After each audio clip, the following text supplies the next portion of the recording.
তো গাইজ তোমাদের সকলকে দোল পূর্ণিমার প্রীতি ও শুভেচ্ছা অভিনন্দন। অনেকদিন আগেই দোল পূর্ণিমা হয়ে গেছে এখন বলছি। তো আমরা সেদিনকে এসেছিলাম পানুহাটে, যেখানে সুখদেব বাবার আশ্রম। এই দেখো, এটা সুখদেব বাবার সমাধি।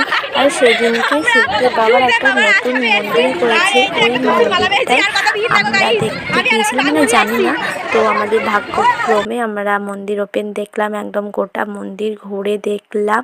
আর এখানে দেখো সুখদেব বাবা আছে, আর এই দেখো গোপাল সুখদেব বাবা। তারপরে আমরা এখানে খেতে চলে এসেছিলাম, প্রসাদ খাওয়াচ্ছিল, এত ভিড়, তো আমরা ভিড় ঠেলে তাও প্রসাদ পেয়েছি। আর এখানে একজন বাবা যাচ্ছে, গুরুদেব উনি।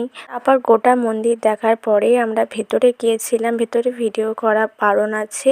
তো আমরা বাড়ি আস্তে আস্তে প্রায় সন্ধ্যে 7টা বেজে গিয়েছিল। আর এখান থেকে আমরা জিলাপি নিয়ে নিলাম। তো ভিডিওটা ভালো লাগলে অবশ্যই লাইক, কমেন্ট অ্যান্ড সাবস্ক্রাইব করে দেবে। টাটা।